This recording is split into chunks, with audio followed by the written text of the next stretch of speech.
Yacine, comment se déroule cette journée Sommet de l'innovation Bleu-Blanc-Tech? Ça se passe très bien, on a même plus de personnes que prévu, donc on en est totalement ravis. Les panels étaient très intéressants, on a eu un concours de pitch de même avec des super présentations de start-up. Je pense que le jury va avoir un vrai choix cornélien à faire pour pouvoir déterminer quelles sont les meilleures startups, mais c'était une très très belle journée. Quelles sont les ambitions, tu dirais, de ce sommet d'innovation? Quel était l'objectif de cette journée? L'objectif du sommet, c'était vraiment de célébrer la collaboration franco-québécoise sur l'innovation pour pouvoir impulser, je pense, encore plus de collaboration. Parce que même si à date, beaucoup a été fait, qu'il existe de nombreuses collaborations, je suis persuadé que la collaboration franco-québécoise n'est pas encore à la hauteur de notre histoire commune. Et quels sont les participants qu'on peut retrouver sur ce sommet d'innovation? Sur ce sommet de l'innovation, je pense que la force de ce sommet, c'est qu'on va avoir de nombreux décideurs publics, notamment le consul général de France à Québec. On a aussi M. Luc Sirois, innovateur en chef.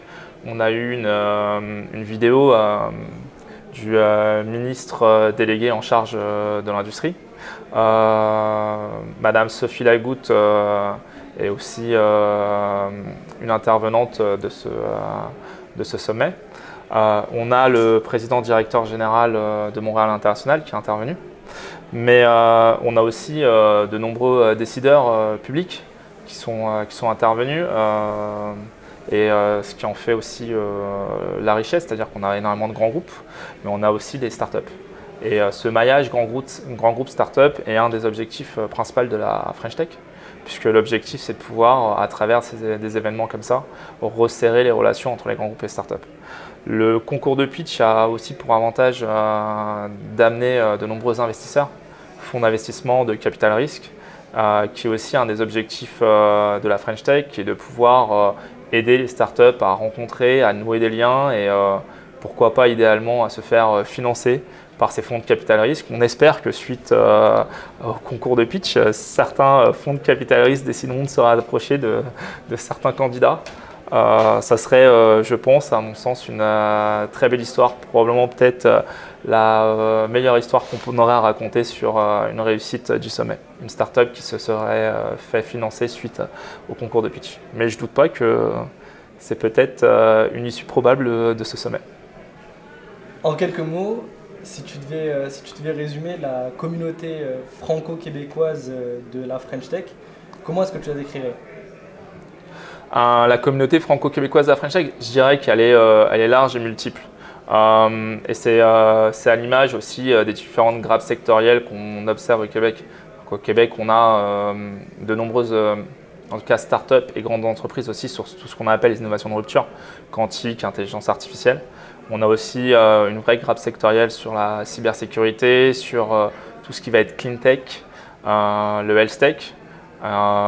Mais au-delà de ça, c'est que notre, je pense, communauté est une communauté qui est en tout cas principalement composée de personnes françaises, d'immigrants français, parce qu'on sait que en tout cas, le Québec est une des terres d'immigration privilégiées des Français, mais également très ouverte aux Québécois qui sont très présents dans notre communauté, autant dans les équipes de la French Tech Montréal que les startups représentées à la French Tech Montréal ou les grands groupes aussi qui nous soutiennent et qui nous accompagnent et nous appuient.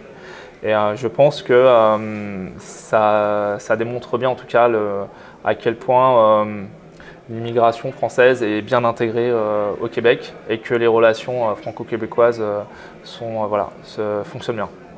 Merci beaucoup pour cette petite entrevue, Yacine.